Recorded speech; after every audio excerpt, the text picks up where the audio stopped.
नमस्कार, मैं हूं शरद द्विवेदी और बहुत स्वागत है आपका उस कार्यक्रम में जिसका नाम है हे प्रभु आनंददाता। आज का जो विषय है वो काफ़ी दिलचस्प विषय है और ख़ुद मेरे लिए बड़ा शोध और अनुसंधान का विषय है। ये बिल्कुल ठीक बात है कि आज जिस मनोभाव पर हम मनुष्य के चर्चा करने जा रहे हैं उससे कोई अछूता नहीं है, बल्कि स्वयं प्रभु के लिए कहा जाता है कि उन्हें भी क्रोध आता है। भले ही कृष्ण को 100 गालियों के बाद आए या फिर राम को 3 दिन तक समुद्र की आराधना करने के बाद भी, उसके तट पर खड़े होने के बाद भी समुचित प्रत्युत्तर न मिलने पर वो भी अपनी गांडीव की टंकार से ब्रह्मांड को गुंजा दें। तो क्रोध है क्या? एक आवेग है, उन्माद है, हमारी रस में और नस में और रग रग में बहने लगता है उस समय जब कुछ हमारा विरोध होता है या हमारे अनुकूल कुछ नहीं घटता है। या क्रोध कृष्ण और राम की तरह कभी कभी आवश्यक भी है। तो किस तरह का क्रोध हो? क्या अक्रोध की मुद्रा में भी क्रोध हो सकता है कि हम क्रोध करते हुए तो दिख रहे हैं लेकिन भीतर क्रोध नहीं है? क्रोध हमारी रगों में है क्योंकि वहाँ आवश्यक है क्रोध करना या क्रोध का प्रदर्शन करना। लेकिन ऐसे लोगों की संख्या करोड़ों में है जो दुनिया में सेल्फ हेल्प बुक्स पढ़ते रहते हैं कि आखिर इस नेगेटिव शेड पर कैसे वो नियंत्रण करें। तो भारतीय सनातन परंपरा में क्रोध को लेकर क्या कहा गया है, क्या आदर्श उदाहरण है क्रोध पर नियंत्रण के, और क्रोध क्या सिर्फ अक्रोध के साथ क्रोध का प्रस्तुतिकरण संभव है, किया जा सकता है? बहुत सारे प्रश्न हैं मेरे मन में भी, और मेरे साथ हैं मानस मर्मज्ञ और भगवत गीता के अद्भुत अध्येता सुरेंद्र बिहारी गोस्वामी जी। प्रोफेसर, बहुत स्वागत करता हूं सर। जी नमस्कार। और इसी विषय को आपके सामने रखता हूं। पहले तो विषय प्रवर्तन के लिए जी। बहुत सुंदर आपने ये एक ऐसा विषय रखा है जिससे प्रत्येक परिवार जी, प्रत्येक व्यक्ति जी, और मैं ये समझता हूँ पशु की वृत्तियाँ भी इससे संचालित हैं। और वर्तमान समय के संतप्त समाज में उनके दुखों के मूल में कहीं ना कहीं क्रोध का स्वरूप शामिल है। कोई व्यक्ति संसार में ये कहे कि मुझे क्रोध नहीं आता तो फिर आप समझना उस व्यक्ति के वचनों की सत्यता पर चिंतन करने की आवश्यकता है कि उसको क्रोध नहीं आता। क्रोध की अलग अलग प्रक्रियाएं हैं, अलग अलग हैं। पहले क्रोध को एक शब्द में समझते हैं। क्रोधेन ज्ञान नाशनम। इसका दूसरा अर्थ क्या हुआ? जहां ज्ञान नहीं है वहां क्रोध है। वाह, ध्यान रखिए। बहुत सुंदर। जैसे किसी ने पूछा कि भाई रात को परिभाषित करिए, तो लोगों ने कहा रात जिसमें अंधेरा होता है, तारे निकल जाते हैं, चंद्रमा आती है, आदमी सोता है, वो रात है। लेकिन अध्यात्म से पूछा कि रात क्या है, तो अध्यात्म ने एक ही उत्तर दिया, जहां दिन नहीं है उसके अभाव को रात कहते हैं। दिन के अभाव को आप रात कहते हैं, अभाव को। तो ज्ञान का अभाव क्रोध है। लेकिन अब मायावी क्रोध का चिंतन देखें। क्रोध न उपजे, पहले उस विषय पर अपन बात करते हैं। क्रोध का कहाँ अभाव हो सकता है?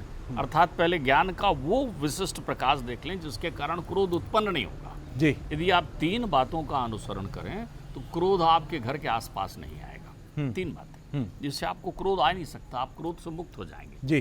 पहले नंबर, सत्य कहें। सत्य कहें, जब भी कहें सत्य कहें। देखिए, सत्य की 3 प्रक्रियाएं हो गई। सत्य, असत्य और बीच में आ जाता है झूठ।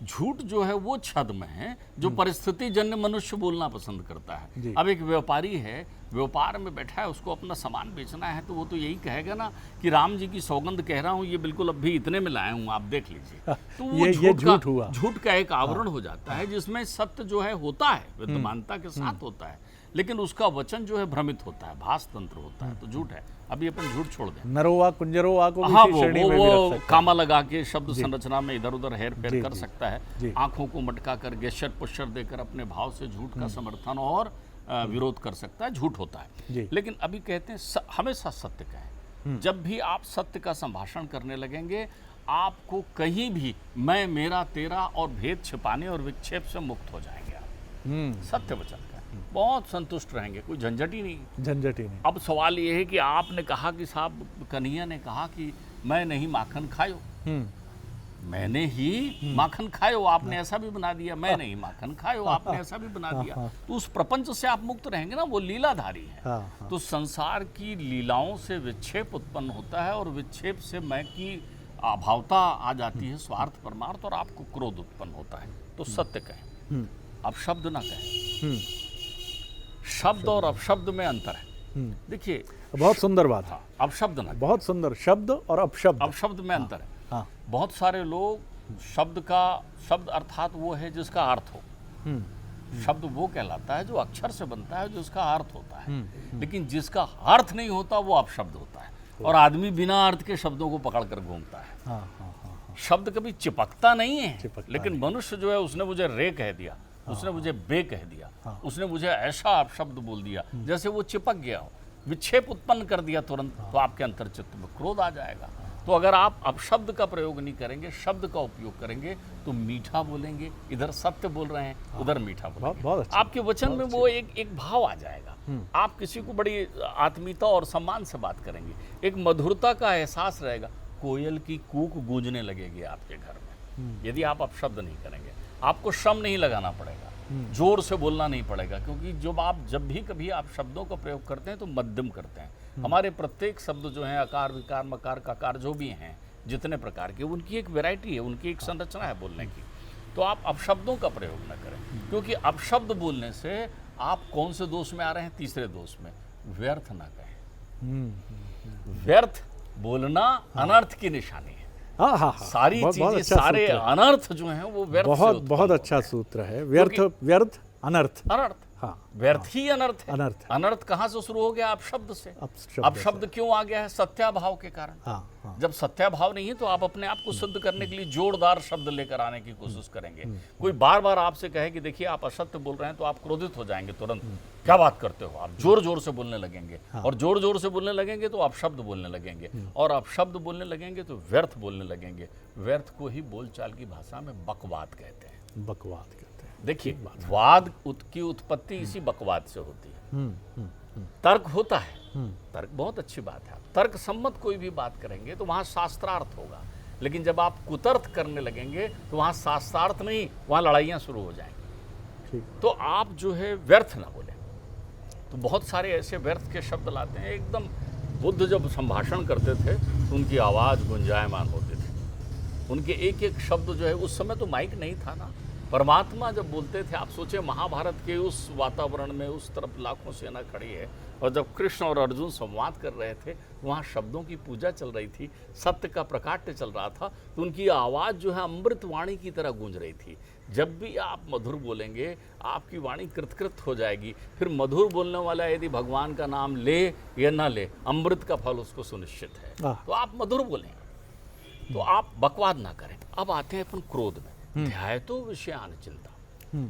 कृष्ण जो है गीता में बड़ी सुंदर बात कहते हैं, जैसे ही हम विषयों का ध्यान करते हैं, विषयों का ध्यान करते हैं, जितने भी प्रकार के विषय हैं, काम क्रोध लोभ मद मोह मत्सर, जो भी विषय हमारे चिंतन में आते हैं, तो जैसे ही हम विषयों का ध्यान करते हैं, हम आसक्ति में बंधने लगते हैं। क्या बात है, बिल्कुल ठीक। और जैसे ही हम आसक्ति में बंधने लगते हैं, हमारे अंतर्चित्त में मोह उत्पन्न हो जाता है।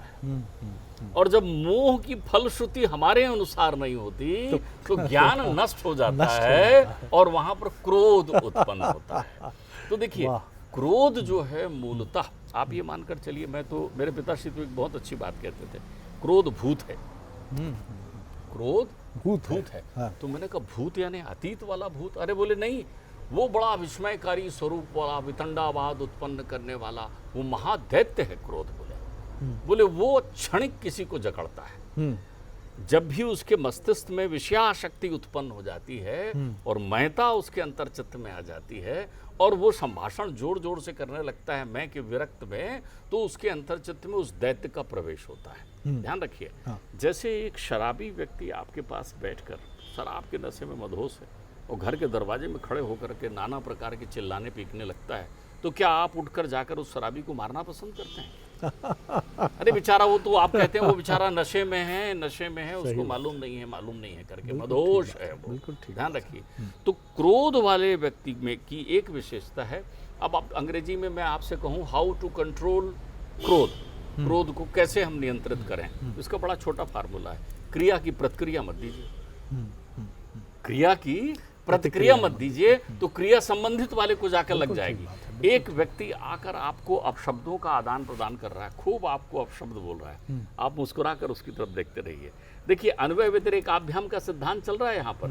वो बोल ही इसलिए रहा है जोर जोर से कि आप उसको प्रत्युत्तर देने के लिए आप भी जोर जोर से बोलने लगे, और जैसे ही आप जोर जोर से बोलने लगेंगे उसके सामने, वैसे ही वो संतुष्ट हो जाएगा कि उसने वो भूत आपको भी दे दिया, स्थानांतरित कर दिया। तो ऐसे समय में अक्सर घर में जो क्रोध जिस भी व्यक्ति को क्रोध आ जाए, सब लोग सोचिए अरे राम राम राम राम, बेचारे को ये दैत्य ने दस लिया है। क्योंकि वो थोड़ी देर बाद वो दैत्य उसे छोड़ेगा, वो पश्चाताप की अग्नि से जलेगा, वो शर्मिंदा होकर आपके सामने खड़ा रहेगा। बहुत सुंदर बात आपने कही है, और आजकल टेलीविजन की डिबेट्स में ये बहुत देखा जाता है, जिसका वर्णन प्रोफेसर गोस्वामी जी कर रहे हैं, जहाँ क्रोध नाम के इस विकार से ग्रस्त एक व्यक्ति दूसरे को भी उकसाता है, और जब दूसरा उसी की भाषा में बोलने लगता है तो वो मुस्कुराता है, कहता है देखिए मैंने सत्य बात कह दी तो इनको गुस्सा आ गया।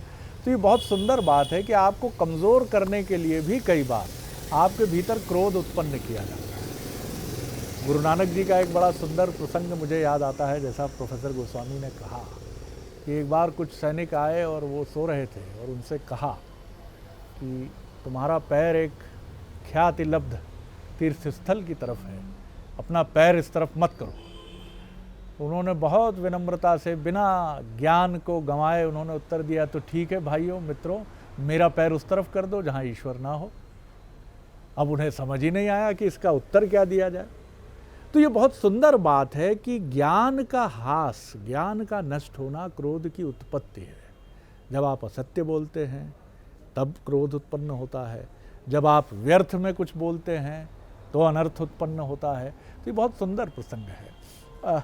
चित्त की शांति बहुत आवश्यक है, क्योंकि वही ये बताती है कि तर्क वितर्क में भी ज्ञान बना रहे, ज्ञान का हास ना हो। जैसा शंकराचार्य और मंडन मिश्र के शास्त्रार्थ में हमको दिखता है, जहाँ ताजे पुष्पों की माला क्रोध आने से मंडन मिश्र जी के गले में जरा सी मुरझाती है, और उन्हीं की पत्नी सीटी बजाकर फैसला कर देती हैं कि इनको आवेश आया, तो ये हार गए। देखिए, आप एक बहुत सतोगुणी सत्य आपसे कह रहा हूँ, आप इस तथ्य को समझने का प्रयत्न करें जी। क्रोध केवल उसके अंतर्चित्त में विद्यमान विषयों की प्रतिक्रिया है। जो उसके अंतर्चित्त में जो भी चीज़ें आ गई है, मैं का अभाव हो गया, वहाँ उसकी अपनी व्यवस्था नहीं दिखी, तो उस अभाव को स्वरूपवान देने के लिए क्रोध उत्पन्न हो गया है। लेकिन मैंने अभी आपसे कहा कि क्रिया की प्रतिक्रिया यदि ना हो, पहले मैं वो चर्चा खत्म कर दूं। बिल्कुल ठीक है। घर घर में क्या हो रहा है, पुरुष को क्रोध आया तो पुरुष ने व्यर्थ वचन और बकवाद करना शुरू किया, अपशब्दों का आदान प्रदान शुरू किया। अब जैसे ही अपशब्दों का आदान प्रदान शुरू किया, वैसे कुछ क्षण के लिए तो वो स्त्री बेचारी चुप रही, फिर उसे वो सारे सिद्धांत ध्यान आ गया कि मैं तो वीरांगना हूँ, मैं क्यों इनकी सुनूं। तो फिर उसने दो चार अपने शब्दों का आदान प्रदान शुरू किया। शब्दों के बाद में फिर जहां ध्यान रखिए, क्रोध अहंकार का पुत्र है, और अहंकारता का तत्व पशु में विद्यमान होता है। तो फिर सारे पशुवत आचरण शुरू हो जाते हैं, जैसे सींगे लड़ाने लगे, एक दूसरे को मारने लगे, और तमाम प्रकार की प्रक्रियाएं शुरू हो गई। तो वो पशुवत प्रक्रियाएं वहां जाएगी। क्रोध में आप प्रतिक्रिया मत दीजिए, इसलिए हमारे यहाँ एक सिद्धांत बन गया है। कई बार ऐसा होता है कि जो सहायक कर्मचारी है वो अपने उच्च अधिकारी की बात सुनते रहता है, और सुनते सुनते उसको लगता रहता है बताओ यार, इतनी बड़ी कुर्सी पर बैठा है और क्या मूर्खता की बातें कर रहा है, ऐसा थोड़ी संभव है। लेकिन उसको क्रोध के सिद्धांत को ऑफिशियली उसको ट्रेनिंग दी गई है कि यस बॉस ही करना है, तो वहाँ अपने पूरे दांत निकाल के हंसता रहता है, जी सर वाह वाह वाह वाह सर। बाहर आकर वो सुनाता है कि क्या मूल आदमी है। अगर वो उस समय अपनी प्रतिक्रिया देते तो बस क्रिया की प्रतिक्रिया मिल गई, तो संबंधित के साथ में जो है वो संभावनाएं बनी रहेगी। शक्तिशाली का क्रोध इसका विकल्प है शांति तुल्यम तपो नास्ति। चित्त की एकाग्रता आपने कहा है। चित्त तो सदैव चित्त जो है वो आनंद की अनुभूति करना चाहता है। तो चित्त जो है अपनी चित्त में वो विश्राम की कैसी परिकल्पना करना चाहता है। चित्त का एक स्वरूप है, जहाँ विक्षेप है वहाँ वो नहीं जाना चाहता, लेकिन चित्त को ऐसा करने के लिए बुद्धि प्रेरित करती है, मन प्रेरित करता है। अब आपकी बुद्धि में है कोई चीज़, आपने कोई कार्य योजना सोच ली कि आज इसको कैसा करना है, और वो कार्य योजना प्रतिकूलता से जुड़ी हुई है, तो आप अपने चित्त में विक्षेप उत्पन्न करते हैं। तो जितना ज़्यादा क्रोध आपके अंतर चित्त में आता है, तुलसी, बाबा तुलसी तो ये क्रोध को बड़ा सुंदर नाम देते हैं। बाबा तुलसी कहते हैं, क्रोध पित्त नित छाती जा रहा। वाह, ये तो पित्त रोग है शरीर का। मानस रोगों की चर्चा करते हुए वो क्रोध को कहते हैं कि ये पित्त रोग है। ये जिसमें आ गया उसको देखिए, संबंधित व्यक्ति जो क्रोधी व्यक्ति होगा वो दूसरों का अहित करे ना करे। मैं तो कहता हूँ जिस व्यक्ति को इस प्रकार के जैसे अपन लोगों को कहते हैं नशे में है, तो ऐसे क्रोध को जो सृजनशील नहीं है, ध्यान रखिएगा, क्रोध जो है वो ऐसा अवगुण नहीं है कि जिसमें गुण ना हो। बिल्कुल ठीक है। क्रोध का अभाव हो जाए। एक नाग जो है वो वृक्ष के नीचे रहता है, वहाँ से जो निकलता है उसको डसता है, फुफकारता है, डसता है, फुफकारता है, डसता है। तो वहाँ से एक सन्यासी निकलते हैं। सन्यासी निकलते हैं, वो देखते हैं नाग को, वो उनको भी डसने के लिए आता है। सन्यासी उनको स्तंभित कर देते हैं अपने योग बल से, और मधुर वचन में उससे कहते हैं, यार इतना सुंदर जीवन मिला है, तुम अपने जो तुम्हारा आहार है उसको खाते रहो, क्यों अहित पहुँचाते हो? मनुष्यों ने तुम्हारा क्या बिगाड़ा है और लोगों ने क्या बिगाड़ा है?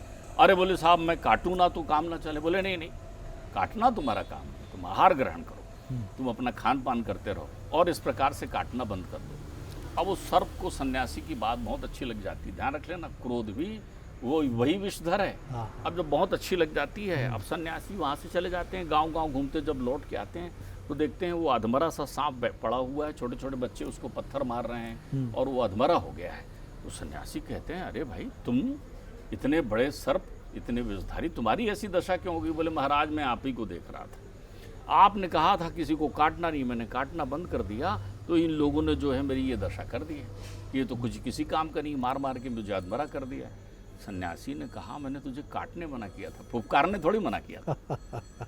जो तेरा तत्व है, तो क्रोध जो है वो दो प्रकार के होते हैं। क्रोध को अपन यदि गीता के अनुसार अपनी प्रक्रियाओं में देखें तो क्रोध को बहुत अच्छा विभाजित कर सकते हैं। प्रकट भाव का क्रोध हो सकता है, अप्रकट भाव का क्रोध हो सकता है। जो क्रोध प्रकट भाव का है उसमें आपको बहुत सावधानी रखना चाहिए कि यदि आप मान लीजिए अपने सेवाधारी को डांटने के लिए शब्दों का उपयोग कर रहे हैं, आप परिवार में बच्चों को डांटने और हितोपदेश करने के लिए क्रोध कर रहे हैं, आप अपने कार्यालय में लोगों को नियंत्रित करने के लिए, क्योंकि जब तक आप यदि ऐसा है, जब तक आप दंड का प्रयोग नहीं करेंगे तब तक विधान कैसे चलेगा? अगर आप परम दयालु हो गए, ऐसे चारों तरफ हाथ जोड़े खड़े रहे कि भाई साहब यहाँ आप मत थूकिए ना, तो कौन मानेगा आपकी बात? सही बात। भाई साहब ये मत करिए ना, वहाँ आपको अपना दंड विधान दिखाना होगा। लेकिन तब आपकी शब्द संरचना, तब आपके आचरण, तब आपके बोलने चालने में आपको बिना पूर्वाग्रह के अपने स्वरूप का विराट दर्शन कराना चाहिए। देखिए कृष्ण ने क्रोध किया, कृष्ण ने भरी सभा में क्रोध किया। जब दुर्योधन जो है अपनी सेना को कहता है कि पकड़ो इस ग्वाले को, वो गए हैं संधि करने के लिए कि 5 गांव दे दो भैया, उसने कहा मैं सुई के नोक के बराबर कोई जमीन नहीं दूंगा। तो कहते हैं फिर इसका परिणाम बहुत बुरा होगा। तो कृष्ण को जब इस रूप में सुनते हैं तो वो जो मूढ़ दुर्योधन है परम क्रोधी, वो कहता है सैनिकों को कि बांध लो इनको। तो कृष्ण वहाँ सुदर्शन चक्र लेके अपने दिव्य स्वरूप का दर्शन कराते हैं। उनकी आंखें एकदम लपलपाई होती हैं, विराट स्वरूप होता है जिसे केवल वही देख पाते हैं जिनके पास वो नेत्र होता है, जिस नेत्र में क्रोध नहीं होता है। ध्यान रखिएगा गया, उस अग्नि को देख पाते हैं। तो वहां उन्होंने क्रोध का प्रदर्शन जरूर किया है, लेकिन उस क्रोध का प्रदर्शन सृजनशील है। चारों तरफ शांति की स्थापना हो जाती वहां दरबार में। वो चाहते तो उस क्रोध से विनाश भी कर सकते थे। तो आपका क्रोध सृजनशीलता के लिए है। जैसे दुर्वासा ऋषि क्रोध के लिए ही आए हैं शिव के अवतार में। उनका काम ही क्रोध करना। लेकिन जब भी उन्होंने क्रोध किया है सृजनशीलता के लिए किया है। आप दुर्वासा का क्रोध देखिए। दुर्वासा गए हैं अपने दुर्योधन के यहाँ भोजन करने के लिए। दुर्योधन ने पूरे 56 भोग और उनके 10,000 शिष्यों को ऐसा खिलाया। 10,000 शिष्य चलते हैं उनके साथ में से। तो इतनी सेवा की कि वो खुश हो गए। बोल बेटा क्या मांगता है? तो चूंकि वो तो क्रोध के प्रतिकूल स्वरूप का अवतारी है ना दुर्योधन। तो दुर्योधन ने कहा महाराज वो जंगल में मेरे भाई लोग भी रहते हैं और वो जो वन विचरण कर रहे हैं और आप उनके यहाँ भी जाइए, उनकी कुटिया में भी जाइए और भोजन पाइए। उन्होंने कहा ये इतनी सी बात है, मैं जरूर जाऊँगा। अब देखिए उनकी इस क्रोध में सृजनशीलता नहीं है। अब दुर्वासा का क्रोध देखना, सृजनशील क्रोध नहीं है तो वहां पर क्रोध के अवतारी ने क्रोध उत्पन्न नहीं किया। क्योंकि दुर्वासा का क्रोध जो है पॉजिटिव, आप कहते हैं ना, सकारात्मक क्रोध करिए। तो दुर्वासा वहाँ जाते हैं, वो सेवा करते हैं और फिर वो एक दाना चावल का आता है कुंती के, उसमें से वो लेते हैं और कृष्ण पहुंच जाते हैं और दुर्वासा फिर श्राप देते हैं कि जा समूल तेरा नाश हो। तो अगर आपके भाव क्रोध में उचित नहीं है तो विनाश आपका होगा। लेकिन यदि आप पूर्वग्रह नहीं है, ये प्रकट क्रोध है। हाँ। एक अप्रकट क्रोध होता है। क्रोध सबसे अच्छा, मौन रहकर क्रोध करिए, इससे बढ़िया कुछ नहीं हो सकता। सही। पिताजी नाराज हैं तो वो बच्चों को जोर जोर से चिल्ला रहे हैं, ये पिताजी का प्रकट क्रोध है। लेकिन एक पिताजी मैंने देखा, वो नाराज होते हैं तो चुप हो जाते हैं। जब वो चुप होकर घर पहुंचते हैं, सब लोग कहते हैं आज बाबूजी किसी से बात नहीं कर रहे हैं, गुस्से में हैं। एक और कहूँ, क्रोध का एक सकारात्मक स्वरूप को गुस्सा कह सकते हैं आप। आपको गुस्सा तो करना चाहिए, गुस्सा से विनाश नहीं होता, गुस्सा से अहित नहीं होता। ठीक बात। गुस्से का और छोटा रूप निकाल लें आप, जो अपने शिक्षक अपने को करते हैं, वो कहते हैं डांट दिया। देखिए, क्रोध महाविनाश की औषधि है। महाविनाश, क्रोध जब भी आएगा महाविनाश होगा। लेकिन क्या शिव ने तांडव करके संपूर्ण सृष्टि का नाश कर दिया था क्या? वो तांडव भी करते हैं तो सृष्टि के संस्थापना के लिए करते हैं। तो आपका क्रोध यदि उद्देश्यपूर्ण है और उस उद्देश्य में यदि विकार नहीं है, विषय नहीं है, स्वार्थ नहीं है, दुराग्रह नहीं है, असत्य नहीं है, तो वो सबसे सुंदर क्रोध है, क्योंकि उस क्रोध की परिणति मिलेगी आपको। देखिए, वो क्रोध एक ऐसे डर को जन्म देगा जिसमें अनुशासन होगा। आपकी इस बात पर बहुत सुंदर प्रसंग ध्यान आया मुझे, जो लाल बहादुर शास्त्री जी के सुपुत्र, एक बार उनसे चर्चा हुई यहीं इसी मंच पर बंसल न्यूज़ के, और उन्होंने कहा कि नाबालिग होते हुए मैंने लाइसेंस बनवा लिया, और पिताजी को जब रात्रि में मैंने अपने अज्ञानतावश उत्साह में उनको बताया कि मैंने लाइसेंस बनवा लिया है, तो सुनील शास्त्री जी का कहना था कि पिताजी जब क्रोधित होते थे तो मौन हो जाते थे और उस समय भोजन छोड़ देते थे। तो माता ललिता शास्त्री जी भोजन लाईं तो शास्त्री जी ने, लाल बहादुर जी ने कहा आज भोजन नहीं करूँगा, और तुम की जगह वो आप शब्द का प्रयोग करते थे। कहते थे आज आपने बहुत बड़ी त्रुटि की है और प्रधानमंत्री का निवास एक बड़े अपराध का जाने अनजाने में एक केंद्र बिंदु बना है, तो आज भोजन नहीं होगा। और मौन रहकर वो अपने कक्ष में सोने चले गए।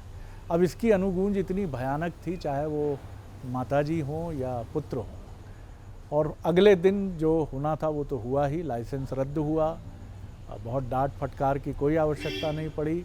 तो क्रोध का सबसे सच्चा जो स्वरूप है वो ऐसा प्रायश्चित रूपी मौन है जो जिसके ऊपर किया जा रहा है, और उसका गांधी जी ने बहुत अच्छा उपयोग किया है। बहुत सुंदर बात आपने कही। क्रोध के कई बिंदुओं पर हमने आज चर्चा की और उनको जाना। जी, बहुत संक्षेप में, वक्त कम है मेरे पास। इस मौन पर मैं एक चिंतन और कहना चाहूँगा आपको कि ध्यान रखिए, एक स्कूल में, एक पाठशाला में एक गुरुजी, संयोग से वो मेरे ही गुरुजी हैं, अब संसार में नहीं हैं, बालपन में मैंने उनकी लीला देखी। उनकी एक आदत थी, किसी बच्चे से वो प्रश्न पूछते थे और वो बच्चा उस प्रश्न का उत्तर ना दे तो छड़ी हाथ में लेते थे, और छड़ी हाथ में लेके दिखाते उसे थे कि बोल, और जब वो ना बता पाए तो वो छड़ी अपने हाथ में मारते थे, अपने हाथ में। जैसे उन्होंने कहा 6 के कितने होता है बताओ, अब विद्यार्थी नहीं बता पाए तो बोलते थे बोल 36, बोल 36, और अपने हाथ में मारते थे। मैं तब तो हिम्मत नहीं कर पाया।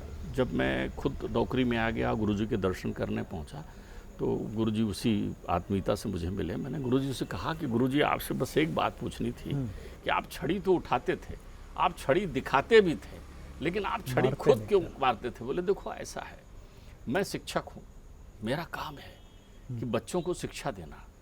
यदि मैं बच्चों को शिक्षा नहीं दे पा रहा हूँ तो दंड का भागीदार मैं ही हूँ, तो वो छड़ी मुझे ही लगनी चाहिए। बिल्कुल ठीक बात। तो घर का जो मुखिया हो उसको अनुशासन करना चाहिए, लेकिन यदि उस अनुशासन में वो सफल नहीं हो रहा है तो जो भी साधना करनी है वो उसे करनी है।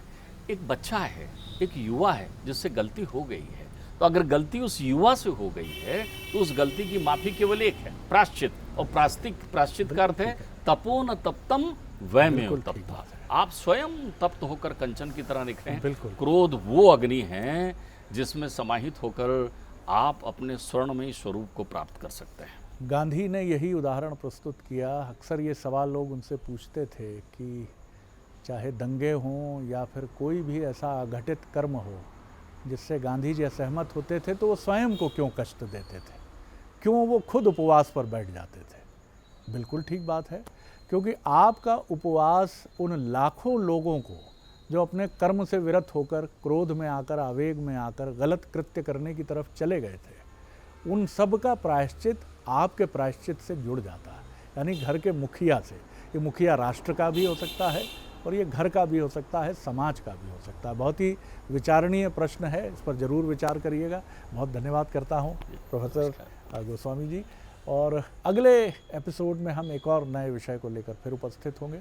अनुमति दीजिए, नमस्कार।